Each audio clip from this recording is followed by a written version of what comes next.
ঘরে থাকা মাত্র 1 কাপ আটা থাকলেই আপনারা খুব ইজিলি এই ব্রেকফাস্টটা বানিয়ে নিতে পারবেন। আর এটা বানালে ছোট থেকে বড় সকলেই খুব পছন্দ করবে। বিশেষ করে ছোট বাচ্চাদের খুবই ভালো লাগবে। আর এরকম ব্রেকফাস্ট বানিয়ে দিলে বাচ্চারা কিন্তু বাইরে থেকে ফাস্টফুড খেতে ভুলেই যাবে। হাই, হ্যালো, নমস্কার বন্ধুরা, আমি অর্পিতা। আমার চ্যানেলে আরেকটি নতুন মজাদার রেসিপি দেখার জন্য আপনাদের অনেক অনেক স্বাগত। তাহলে চলুন বন্ধুরা, শুরু করা যাক। আর আজকে রেসিপির জন্য সবার প্রথমে এখানে একটা বাটিতে আমি নিয়ে নিচ্ছি মেজারিং কাপ মেপে হাফ কাপ গরম জল। আর এখানে কিন্তু আমি জলটাকে ভালো করে গরম করে এর মধ্যে দিয়ে দিয়েছি। আর জলটা দেওয়ার পরে এখানে আমি অ্যাড করে দিলাম স্বাদ অনুযায়ী নুন। আর তার সাথে অ্যাড করে দিচ্ছি 1 চামচ মতো চিনি। আর চিনিটা দেওয়ার পরে এখন আমি এর মধ্যে অ্যাড করে দিচ্ছি 1 চামচ ঘি। আপনারা এখানে ঘিয়ের পরিবর্তে সাদা তেলও ব্যবহার করতে পারেন, কিন্তু ঘি অ্যাড করলে আমাদের জলখাবারে এই ঘিয়ের ফ্লেভারটা খুবই ভালো লাগে। আর এখন আমরা চিনিটাকে খুব ভালো করে গরম জলের মধ্যে একটু মিশিয়ে নেব। আর চিনিটাকে জলের মধ্যে মিশানো হয়ে গেলে এখন আমি জাস্ট এর মধ্যে অ্যাড করে দেবো 1 চামচ মতো সুজি। আর সুজিটা দেওয়ার পরে এখন আমি এর মধ্যে দিয়ে দেবো 1 কাপ আটা। আজকে যেহেতু আমি একটু হেলদিভাবে বানাবো সেজন্য আমি আটার ব্যবহার করেছি। আপনারা চাইলে আটার পরিবর্তে ময়দা দিয়েও এটা বানিয়ে নিতে পারেন। প্রথমে আমি হাফ কাপ আটা গরম জলের মধ্যে দিয়ে দেবো আর চামচের সাহায্যে এটাকে একটু মিক্স করে নেব। আর এখানে কিন্তু আটাটাকে পুরো একবারে দিয়ে দেবেন না, অল্প অল্প করে দেবেন আর জলের সাথে এটা মিক্স করে নেবেন। আর গরম জলের সাথে আটাটা ভালো করে মিশানো হয়ে গেলে এখন আমরা হাত দিয়ে আটাটাকে মেখে নেব। আমরা এখানে সাধারণত রুটি করার জন্য যেরকম আটা মাখি তার থেকে কিন্তু একটু নরম করে আমাদের এখানে আটাটা মেখে নিতে হবে। আর এখন কিন্তু ডোটা আমার একটু নরম মতোই লাগছে, সেজন্য আমার যেটুকুনি আটা বেঁচেছিল সেটুকুনি আটাও এর মধ্যে অ্যাড করে দিলাম। আর এখানে আমি হাফ কাপ গরম জল নিয়েছিলাম, সেখানে আমার পুরো 1 কাপ আটা লেগেছে এই ডোটা তৈরি করতে। মানে যতটা আপনারা আটা নেবেন তার হাফ এখানে আমাদের জল লাগবে, মেজারমেন্টটা খেয়াল রাখবেন।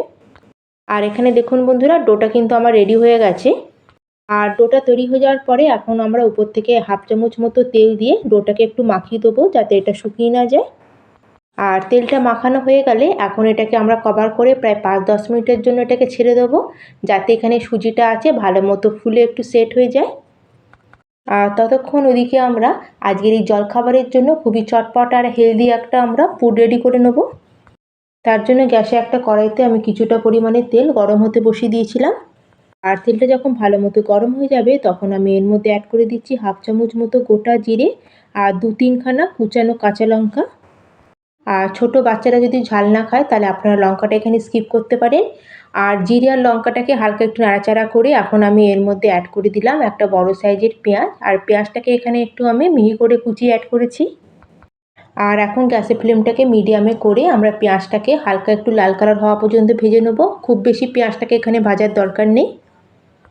আর এখানে দেখুন পেঁয়াজের মধ্যে একটু হালকা কালার চলে এসেছে। এখন আমি এর মধ্যে কিছু সবজি অ্যাড করব। তার জন্য এখানে একটা ছোট সাইজের আমি গাজরকে এভাবে একটু গ্রেট করে অ্যাড করেছি। তার সাথে একটা ছোট সাইজের ক্যাপসিকামকে অর্ধেক কেটে আমি এটাকে একটু কুচিয়ে এর মধ্যে দিলাম। আর তার সাথে একটা ছোট সাইজের টমেটোকেও আমি একটু মিহি করে কুচিয়ে এর মধ্যে দিলাম। এখানে আপনারা আপনাদের পছন্দ অনুযায়ী যে কোনো সবজি একটু কম বেশি করে নিতে পারেন, কিন্তু আপনারা যে কোনো সবজি এর মধ্যে অ্যাড করেন না কেন এটাকে একটুখানি মিহি করে কুচিয়ে বা একটুখানি গ্রেট করে এর মধ্যে অ্যাড করবেন। আর এখন আমরা লো টু মিডিয়াম ফ্লেমে সব সবজিগুলোকে একটুখানি ভেজে নেব, যাতে আমাদের সব সবজিগুলো হালকা একটু সেদ্ধ হয়ে যায়। আর সবজিগুলো এখানে হালকা একটু ভাজা হয়ে গেলে এখন আমি এর মধ্যে অ্যাড করে দেবো স্বাদ অনুযায়ী নুন।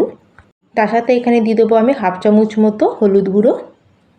আর সুন্দর একটা কালারের জন্য এখানে দিয়ে দিলাম আমি হাফ চামচ মতো কাশ্মীরি রেড চিলি পাউডার। আর সামান্য একটু এর মধ্যে দিয়ে দিলাম গরম মশলা। আর তার সাথে এখানে অ্যাড করে দিচ্ছি সামান্য একটু ম্যাগি মশলা। ম্যাগি মশলাটা থাকলে দেবেন, আর এটা আপনারা স্কিপ করে দেবেন। কিন্তু যদি আমরা সামান্য পরিমাণে একটু ম্যাগি মশলা এর মধ্যে অ্যাড করি তাহলে আমাদের পুরটা কিন্তু এখানে খুবই টেস্টি তৈরি হয়। আর গ্যাসের ফ্লেমটাকে এখন আমরা লোতেই রাখবো, আর লো ফ্লেমে আমরা সব কিছুকে এখন ভালো করে একবার মিশিয়ে নেবো। আর সব সবজির সাথে আমি মশলাটাকে এখানে প্রায় 1-1.5 মিনিট মতো একটু নাড়িয়ে নিয়েছি। এখন আমি এর মধ্যে অ্যাড করে দেবো আলু। আর আলুটাকে আমি আগে থেকে সেদ্ধ করে খোসা ছাড়িয়ে রেখেছিলাম। আর আলুটাকে আমি এখানে হাত দিয়ে এইভাবে একটু ম্যাশ করে এর মধ্যে অ্যাড করে দিচ্ছি। আর আলুটাকে দেওয়ার পরে এখন আমি এর মধ্যে অ্যাড করে দিচ্ছি কিছুটা পরিমাণে পনির। আর এই পনিরটাকে আমি ঘরেই দুধ থেকে তৈরি করে নিয়েছি। আর আপনারা যদি পনির দিতে না চান তাহলে পুরোপুরি আলু দিয়ে আপনারা এই পুরটা তৈরি করে নিতে পারেন। আর এখানে গ্যাসের ফ্লেমটাকে একদম হাইতে করবেন না, লো টু মিডিয়ামেই রাখবেন। আর এখন আমি এখানে সেদ্ধ আলু আর পনিরটাকে সব মশলার সাথে ভালো করে মিশিয়ে নেবো। আর মেশানোর সময় এইভাবে আমি একটু খুন্তির ডগা দিয়ে আলুগুলোকে একটু ভেঙে নেবো। আর দর্শক বন্ধুরা, আজকে যদি আমার এই রেসিপি আপনাদের একটু ভালো লেগে থাকে অবশ্যই লাইক করে দেবেন, শেয়ার করে দেবেন। আর চ্যানেলে যদি নতুন থাকেন, চ্যানেলটিকে যদি এখনও না সাবস্ক্রাইব করে থাকেন প্লিজ চ্যানেলটিকে সাবস্ক্রাইব করে দেবেন। আর এখানে দেখুন বন্ধুরা, আলু আর পনিরটাকে খুব ভালো করে সব কিছুর সাথে মিশিয়ে নিয়েছি। এখন আমি এর মধ্যে দিয়ে দেবো 1/4 চামচ মতো গোলমরিচের গুঁড়ো। আর তার সাথে দিয়ে দেবো এখানে কিছুটা পরিমাণে কুচানো ফ্রেশ ধনেপাতা। আর এটাকে আবার আমরা মিশিয়ে নেব। আর এখানে বন্ধুরা, এটাকে আমাদের কিন্তু আর বেশিক্ষণ নাড়াচাড়া করার দরকার নেই, নাহলে কিন্তু একটু বেশি এটা শুকনো মতো হয়ে যাবে, তখন কিন্তু এটা আমাদের খেতে ভালো লাগবে না। আর সবার শেষে আমাদের এই পুরটাকে আর একটু টেস্টি বানানোর জন্য দিয়ে দেবো বড় চামচের 1 চামচ মতো টমেটো কেচাপ। আর টমেটো কেচাপটা দেওয়া এখানে পুরোপুরি অপশনাল, আপনারা যদি না চান তাহলে এটাকে নাও অ্যাড করতে পারেন। কিন্তু যদি এখানে সামান্য টমেটো সস অ্যাড করা যায় তাহলে কিন্তু আমাদের পুরের টেস্টটা খুবই সুন্দর আসবে। আর এখানে খুবই টেস্টি আলু পনিরের পুরটা একদম রেডি। আর এখন আমরা গ্যাসের ফ্লেমটাকে অফ করে দেবো। আর পুরটাকে আমাদের একটা প্লেটের মধ্যে আমরা ঢেলে এটাকে একটু ঠান্ডা হওয়ার জন্য ছেড়ে দেবো। আর এদিকে প্রায় 10 মিনিট মতো হয়ে গেছে। আর এখন ঢাকনাটা সরিয়ে আমরা ডোটাকে আরেকবার চেক করে নেব। আর হাত দিয়ে আরেকবার আটাটাকে একটু ভালো করে আমরা মেখে নেব। আর আটাটা ভালো করে মাখানো হয়ে গেলে এখন আমরা আটার ডো থেকে এরকম ছোট ছোট করে একটু লেচি কেটে নেব। আর এখানে আমি লেচিগুলোকে খুব বেশি বড় রাখছি না বা খুব বেশি ছোটও করছি না, একটু মিডিয়াম করে আমি এখানে লেচিগুলো কেটে নিয়েছি। আপনারা আপনাদের পছন্দ অনুযায়ী লেচির সাইজটা একটু ছোটো বড়ো করে নিতে পারেন। আর এখন আমি একটা লেচিকে চাকির উপর রাখবো আর এখন এটাকে আমরা বেলে নেবো। আর লেচিটাকে বেলার জন্য এখানে আমি সামান্য শুকনো আটা উপর থেকে ডাস্ট করে দিয়েছি। আর যেরকম আমরা সাধারণত রুটি বেলি ঠিক সেরকমই আমাদের এটা এখন বেলে নিতে হবে। এটাকে আমরা খুব বেশি মোটা করেও বেলবো না বা খুব বেশি পাতলা করেও বেলবো না, একটু মিডিয়াম করে বেলে নেবো। আর এখানে আমি একটা রুটি বেলে নিয়েছি। আর এর থিকনেসটা দেখুন বন্ধুরা, খুব বেশি মোটাও না বা খুব বেশি পাতলাও না। আর এখন আমরা আলু আর পনির দিয়ে যে পুরটা তৈরি করে রেখেছিলাম সেটা নেবো।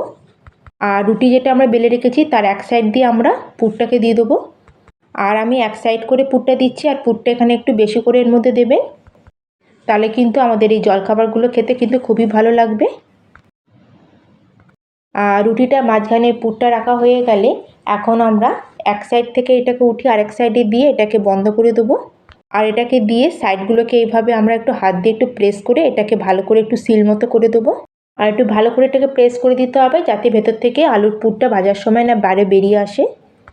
আর রুটির মুখটা এইভাবে সিল করা হয়ে গেলে এখন একটা আমি টিফিন বক্সের ঢাকনি নিয়েছি। আর ঢাকনিটাকে ঠিক রুটির উপর এভাবে রেখে এটাকে একটু প্রেস করব। আর ঢাকনাটাকে আমাদের এমনভাবে বসাতে হবে যাতে পুরটা ভেতরে থাকে, আর বাইরের যে এক্সট্রা পার্টটা আছে সেটাকে একটা ছুরির সাহায্যে আমি কেটে বাদ দিয়ে দেবো। আর এই দেখুন বন্ধুরা, কত সহজে কিন্তু আমাদের কত সুন্দর একটা জলখাবার রেডি হয়ে গেল। আর এইভাবে একটু বানিয়ে দিলে এটা দেখতেও খুব ভালো লাগে আর বাচ্চারা এতে একটু অ্যাট্রাকটিভ হয়। আর একই রকমভাবে আমি আরেকটা আপনাদের বানিয়ে দেখাচ্ছি। আর একটু অন্যরকমভাবে যদি বাচ্চাদের স্কুলে টিফিনে দেওয়া যায় তাহলে কিন্তু বাচ্চাদেরও খেতে খুব ভালো লাগে। আর তখন দেখবেন বাচ্চারা বারবার আপনাকে এইভাবে বানিয়ে দেওয়ার জন্য ডিমান্ড করবে। আর বাচ্চারা তো সাধারণত সবজি খেতে চায় না, কিন্তু এইভাবে বানিয়ে দিলে দেখবেন বাচ্চারা খুব ইজিলি সব রকম সবজিও খেয়ে নেবে। আর এখানে দেখুন বন্ধুরা, আমার সেকেন্ড পিসটাও আমার রেডি হয়ে গেল। আর একই রকমভাবে আমি প্রথমে 3টে রেডি করে নিয়েছি, এখন এগুলোকে আমরা সেকে নেবো।